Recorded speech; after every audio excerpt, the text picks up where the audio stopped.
So when someone is wrong, when they've got facts presented to them that show that they're wrong, and then as well, like the real world just throws everything at them that shows, like with their own eyes and ears, if they would open them, they would realize, like, oh, I was wrong, they were right. No, they'll dig their heels in, they'll insult you, and they'll throw anything and everything that they can at you.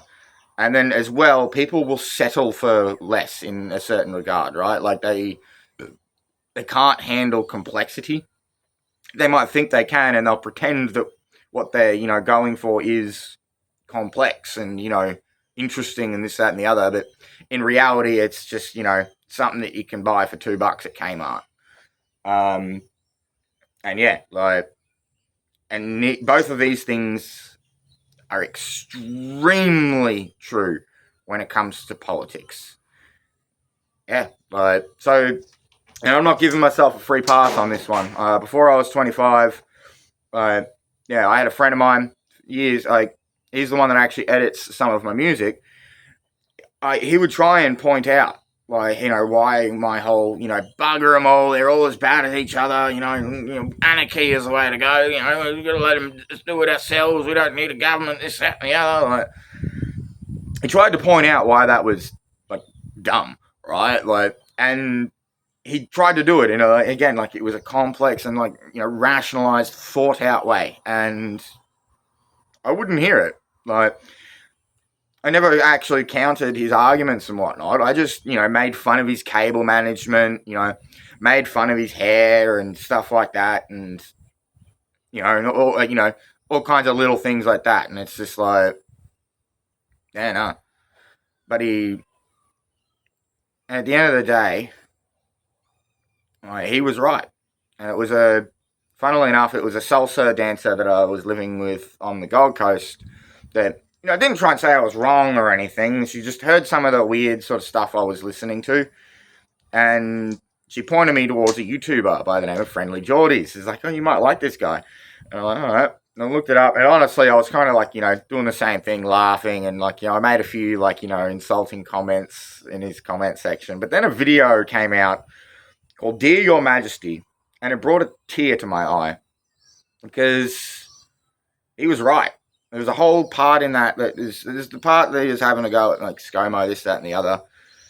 And, but there's a little part in there that was aimed at people like me. And he was right. No, it taken me so long to realise it, but he was. And so by the time then there was another election that rolled around, it was the Queensland state election, and I was living back up in Cairns at this point. And so I voted for Michael Healy. That man is the first man I ever voted for in my entire life.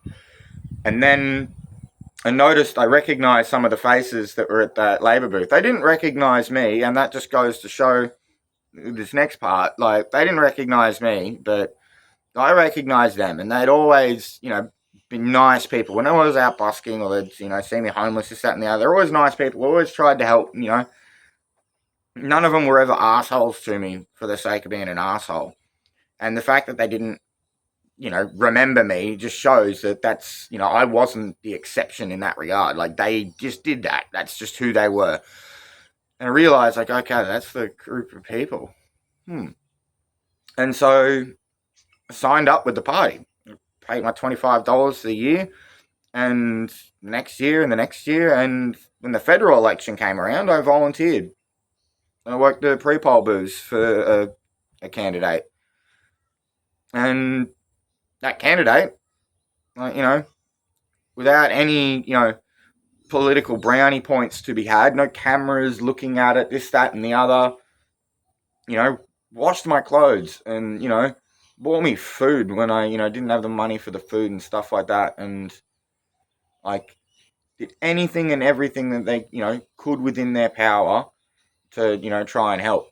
And, like, yeah, like, genuinely beautiful human being. And it's funny because, like, as far as the party's concerned, like, where the different political perspectives sit, we're actually, we would fall on two different sides, right? Like, and this is what, and yeah, so the second part, complexity. We're all we all want to settle for simplicity, even though we think we want complexity. And this is where you see this left v right thing pop up quite a lot, because I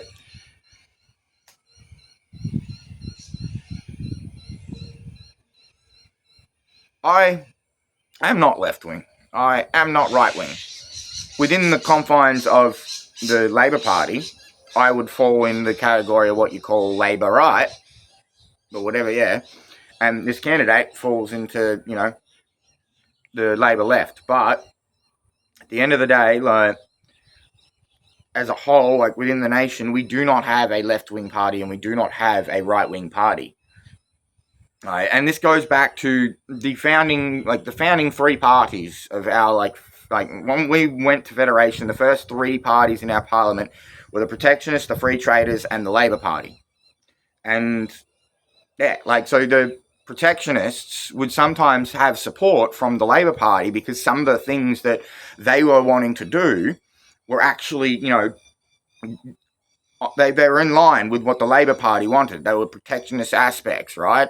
And then the Free Traders, right, they were the polar opposite of the Protectionists. Now, in the modern day, you'd say it's just like, the Protectionists are right wing, the Free Traders were left wing, and the Labor Party are just communists. Yeah, no, that's the way it goes. But in reality, it's like, a lot of the views I hold are conservative views about, what I think or I like to see in policy, right? Like, don't get me wrong, there are, genuine progressive things that I support. But a lot of it is, a lot of the things that I, I'm down for are conservative things. And funnily enough, the government we've got at the moment has ticked some of those boxes for me. Like, some of the things that they're doing, they are conservative things, like conservative policies that have been put forward. And that yes, there are progressive reforms that have, been occurring, but there's a lot of conservative shit going on right now. And it's just like, well, yeah. But the Prime Minister is from that Labor left faction of the party. So, but yeah, no, it'll be one of my biggest regrets that I wasn't voting sooner, because for most of my life, when I left home at 13, entered child safety system, and that I saw the flaws that were to be had from both parties that were in power throughout my stint in child safety. At first, the Bligh government, there were some flaws there, and then everything got really bad there for the last couple of years under Campbell Newman from the Liberals.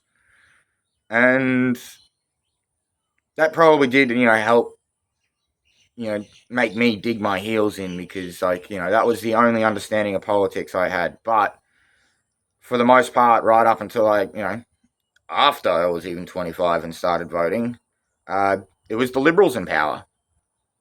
That's it. And so my dad, he was always a, predominantly voted Liberal, right? That was his whole thing. But I think even he could probably guess that, if I ever did have any kind of investment in, or interest in politics, I'd probably fall on the other side for two reasons.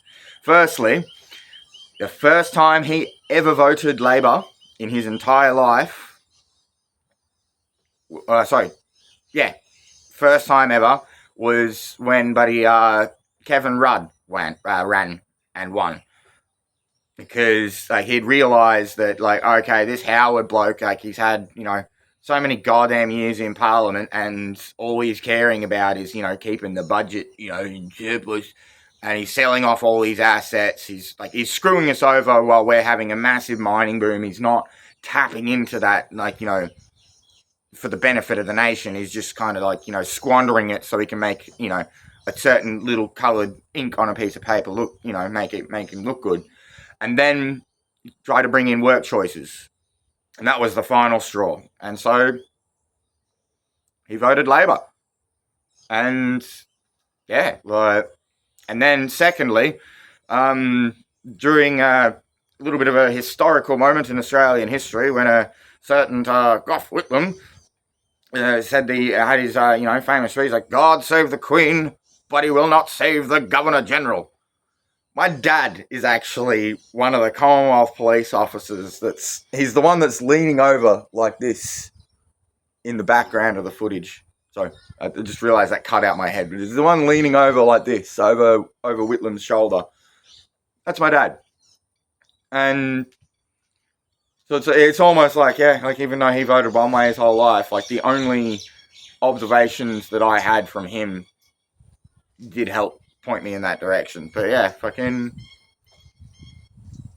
So it's a bit of a fucking, just a random ramble and shit talk. I was just thinking about it, yeah, like, because again, like we all dig our heels in. We all want to dig our heels in. We all want to be right. Well, I actually don't. To be quite frank, that was the moment I realized, like, holy crap, it's actually good to be wrong sometimes. But yeah, and how do we handle being wrong? We insult people. And then we turn around and say that the thing that we thought we were right about, no, that's still correct. That's still the way to go. Like, oh, no, we can still do that. We'll still do that. But at the end of the day, like, we're settling. We're settling for simplicity. We would much rather just, make it easy or call someone some bloody names and whatnot. And I'm not talking like, just surface level, like, oh, kiddo or champ or buddy, oh, righto, pal, like, oh, you're just an idiot. Like, no, I'm talking like, you try and actually insult someone's character. You try and insult someone's appearance. You try and insult the fact that, their coffee cup's sitting on their, coffee table for like, a day before they go and rinse it. That kind of shit, right? Like, and yeah, like, it's sad. It really is sad. Anyway, I doubt anyone's actually watched this far into the video, so I'm just gonna finish on this note. I'm a conservative, and that's why I vote for the Labor Party. Have a beautiful day, everyone.